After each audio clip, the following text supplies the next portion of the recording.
दुखद खबर मिल रही है। लोक गायिका शारदा सिन्हा नहीं रही।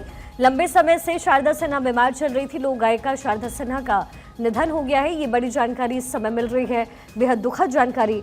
लोक गायिका शारदा सिन्हा पिछले कुछ दिनों से एम्स में एडमिट थी और ये दुखद जानकारी, लोक गायिका शारदा सिन्हा का निधन हो गया है। शारदा सिन्हा नहीं रही। एक तरफ महापर्व मनाने की तैयारियां हो रही है, छठ, और छठ के गानों के लिए बेहद मशहूर रही हैं शारदा सिन्हा, लेकिन एक लंबे समय से वो बीमार चल रही थी। 72 साल की उम्र, जिसमें अंतिम सांस शारदा सिन्हा ने ली है। एम्स में शारदा सिन्हा एडमिटेड थी और उन्हें वेंटिलेटर पर कल देर शाम से ही रखा गया था और बेहद दुखद जानकारी इस समय मिल रही है। एम्स में शारदा सिन्हा ने अंतिम सांस ली है। ये बड़ी खबर इस समय मिल रही है। लोक गायिका शारदा सिन्हा नहीं रही। एम्स में शारदा सिन्हा ने अंतिम सांस ली। केशव झा मेरे सहयोगी मेरे साथ कनेक्टेड हैं।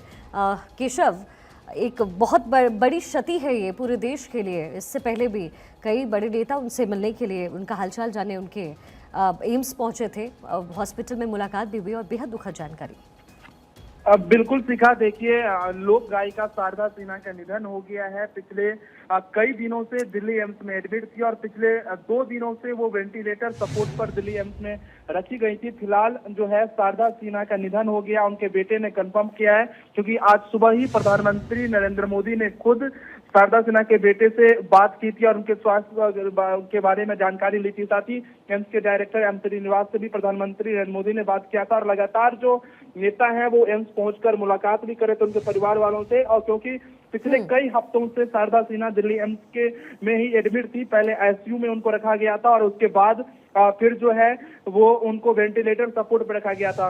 कैंसर से पीड़ित थी, जिसके कारण उनको इलाज चल रहा था और फिलहाल जो है कोशिश की जा रही थी एम्स के डॉक्टरों के द्वारा कि उनको बचा लिया जाए, लेकिन कल जब उनको वेंटिलेटर पर शिफ्ट किया गया उसके बाद से ही उनकी स्थिति लगातार जो है नाजुक बनती गई और अभी खबर आ रही है कि उनका निधन हो गया। उनके बेटे ने कंफर्म कर दिया है कि वो अब नहीं रही हैं। फिलहाल दिल्ली एम्स के प्राइवेट वार्ड में वेंटिलेटर सपोर्ट पर उनको रखा गया था, जहां पर शारदा सिन्हा का निधन हो गया, क्योंकि आज से ही नहाय खाए के साथ लोक आस्था का महापर्व का शुरुआत भी हुआ है। और छठ में हर जगह, हर घाट पर, जो कि हम लोग बिहार से हैं तो उन्हीं का गाना सुनते थे, ना सिर्फ बल्कि बिहार में बल्कि कहीं भी अगर छठ हो रहा हो तो छठ में शारदा सिन्हा का गाना बजना लाजमी होता था। लेकिन पिछले 2 हफ्तों से, छठ से पहले से ही शारदा सिन्हा बीमार चल रही थी, 2 महीना पहले ही। और इसलिए केशव कहते हैं कि कला कभी मरता नहीं है और शारदा सिन्हा के जरिए यह हमेशा हम सभी के दिलों में जिंदा रहेगा। शारदा सिन्हा एक प्रसिद्ध भारतीय लोक गायिका रही थी और झारखंड में उनकी लोकप्रियता बहुत बड़ी, इसके साथ ही बिहार, उत्तर प्रदेश, और अपनी मधुरता और भावुकता से वो लोगों के मन तक पहुंची, लोगों के दिलों तक पहुंची। खास तौर पर मैथिली, भोजपुरी और जो मगही भाषाओं में उन्होंने गाना गाया, उससे जुड़ी बहुत सारी कहानियां हैं जो कि शारदा सिन्हा के लिए कही जाती है। छठ गीतों से कैसे उन्होंने ख्याति प्राप्त की और शारदा सिन्हा का नाम छठ पर्व के गीतों से काफ़ी ज़्यादा प्रसिद्ध हुआ, जैसा कि केशव ने अभी कहा भी। इसके साथ ही जो गीत उन्होंने बिहार में गाए, बिहार की लोकप्रियता बढ़ाती हुई, वो बहुत सारे गाने रहे। लोक गायिका शारदा सिन्हा लोगों के दिलों में हमेशा जिंदा रहेंगी। उनकी कला को मान्यता देते हुए उन्हें राष्ट्रीय सम्मान से भी नवाजा जा चुका है। पद्म भूषण और पद्मश्री जैसे प्रतिष्ठित पुरस्कारों से वो सम्मानित रही हैं और ये सम्मान जो है वो भारतीय संगीत के क्षेत्र में उनके योगदान और लोक संगीत को एक नई पहचान दिलाने के लिए उन्हें दिए गए थे। लेकिन बेहद दुखद जानकारी, लोक गायिका शारदा सिन्हा का निधन हो गया है। केशव, इस समय क्या हो रहा है वहाँ पे, क्योंकि ये बहुत दुखद जानकारी, और जैसा कि आपने कहा नहाय खाए से आज पर्व की शुरुआत हो जाती है। ये बहुत बड़ी क्षति है, ना केवल उत्तर भारत के लोगों के लिए बल्कि पूरे देश के लिए। बिल्कुल शिखा, देखिए क्योंकि शारदा सिन्हा का छठ के पर्व के दौरान ही जाना दुखद खबर है, क्योंकि सभी लोग दुआ कर रहे थे, खासतौर से बिहार के लोग, कि वो जल्द से जल्द स्वस्थ हो जाए, क्योंकि पिछले 2 हफ्ते से भी ज्यादा समय से उनका इलाज दिल्ली एम्स में किया जा रहा था। लेकिन कल जब उनको वेंटिलेटर पर शिफ्ट किया गया उसके बाद से ही लगातार उनके हालात जो है नाजुक बनती गई। आपको शारदा सिन्हा के बारे में थोड़ा डिटेल से बता दूं कि शारदा सिन्हा का जन्म 1 अक्टूबर 1952 को हुआ था। बिहार के सुपौल जिला के हुलसा में उनका जन्म हुआ था। सबसे पहले उन्होंने 1974 में पहली बार भोजपुरी गीत से गाना शुरू किया था और 1978 में पहली बार उग हो सूरज देव गाना रिकॉर्ड किया था, जो अभी भी सबसे ज्यादा पॉपुलर है। छठ के समय में सबसे ज्यादा इसी गाना को गाया जाता है। और 1989 में कहे तो से सजना ये तोरी सजनिया गाने से बॉलीवुड में उन्होंने अपना पहला गाना शारदा सिन्हा ने गाया था। और उसके बाद से ही शारदा सिन्हा को न सिर्फ बिहार बल्कि पूरे देश और दुनिया के लोग जानते हैं। उनके गानों के कारण उन्होंने कई गाने गाए हैं, खासतौर से बिल्कुल। छठ, विवाह, मुंडन, जनेऊ, और विदाई। केशव, सबसे बड़ी बात यह है कि शारदा सिन्हा को कौन नहीं जानता है। शारदा सिन्हा न केवल एक गायिका रही हैं बल्कि भारतीय लोक संगीत की एक धरोहर मानी गई है। उन्होंने बिहार की सांस्कृतिक जड़ों को जिस तरीके से संजो कर रखा है, आज भी छठ के घाट पे सबसे पहला कोई संगीत बजता है, सबसे पहला कोई गाना बजता है तो वो शारदा सिन्हा का होता है। संगीत यात्रा में वो न केवल बिहार, उत्तर प्रदेश बल्कि पूरे देश की मिठास को उन्होंने संजो करके रखा। एक ऐसी आवाज़ जिन्हें संस्कृति और परंपरा को दिल से जोड़ने वाली आवाज़ के रूप में जाना गया है। केशव, बिल्कुल, और उनकी जो संगीत होती थी अधिकतर जो लोक गायिका थी वो उनकी गाना हर जगह अगर कहेंगे तो जितने भी विवाह, मुंडन, छठ, विदाई, इन सब में अक्सर गाई जाती थी और लोग उनको बुलाते भी थे, क्योंकि शारदा सिन्हा ज्यादा जो है वो परफॉर्मेंस करने नहीं जाती थी, लेकिन उनकी रिकॉर्डिंग गाने जो हैं वो अधिकतर जगह हर जगह लोग सुनते थे और बजाते भी थे। और बहुत ही मधुर आवाज के कारण जो शारदा सिन्हा की पॉपुलैरिटी है वो बहुत ज्यादा बढ़ी और पूरे न सिर्फ देश में, बिहार में बल्कि पूरे दुनिया में उनको, जहां भी बिहार के लोग, पूर्वांचल के लोग रहते हैं, भारतीय लोग रहते हैं, वो उनके गाना को सुनते भी थे।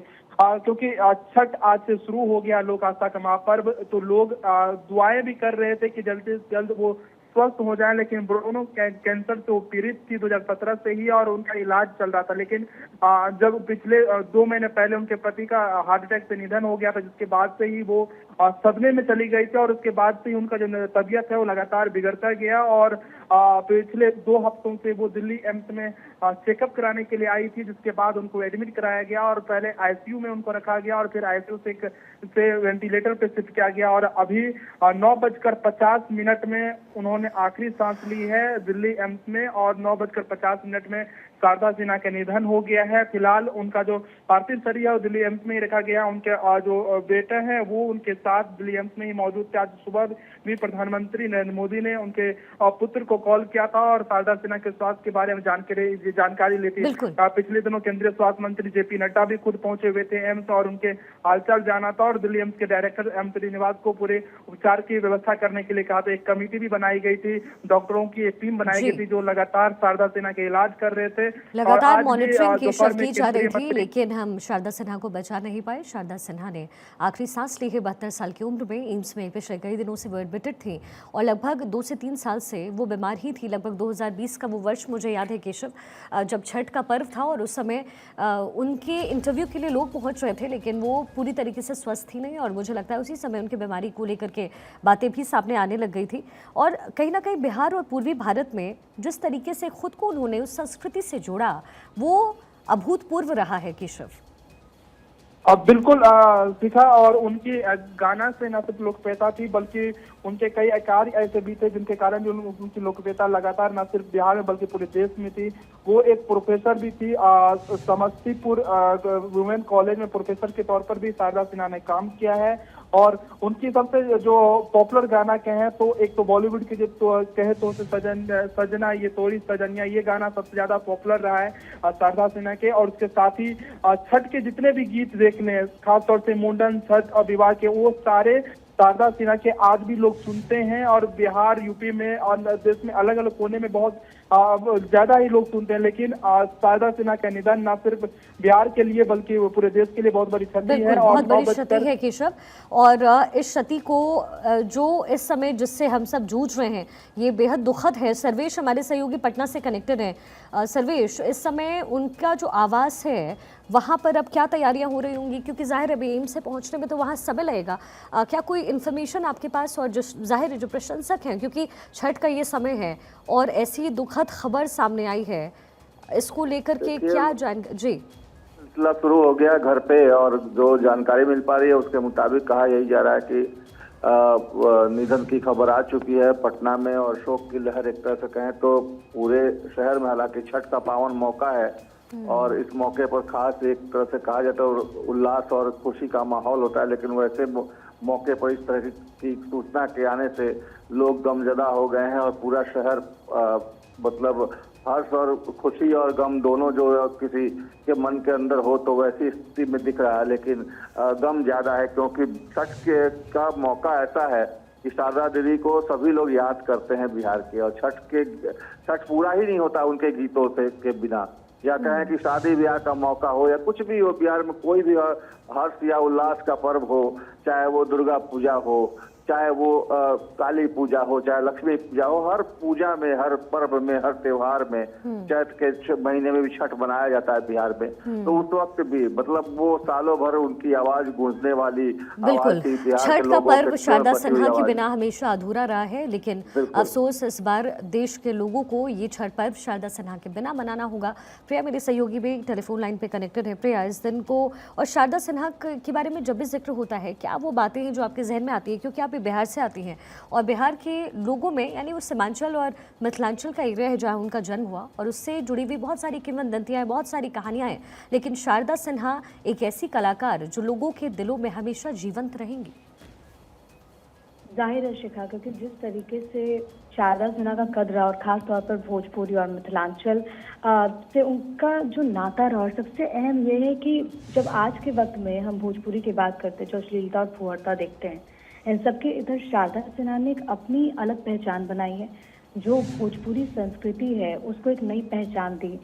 शारदा सिन्हा के गाने सुन करके मुझे यकीन है कि बिहार का भोजपुरी, इसके अलावा हर बच्चा उनके गाने सुन करके पला बड़ा है, और ये बहुत दुखद और एक बहुत बड़ी क्षति है शारदा सिन्हा का ना रहना। मुझे याद है क्योंकि पटना में जहाँ पर उनका घर है, एक तरीके से वो मेरी पड़ोसी हुई, और मुझे याद है कि बचपन में एक वक्त ऐसा था जब मैं एक कार्यक्रम के दौरान शारदा सिन्हा से मिली थी। मैंने उनसे कहा था कि छठ के उनके बहुत गीत हैं, एक गाना जो मुझे बहुत पसंद है, तो उन्होंने मुझे बोला था कि मुझे तो पूरी दुनिया सुनती है, लेकिन मैं चाहूँगी कि बेटा तुम मुझे गाना सुनाओ।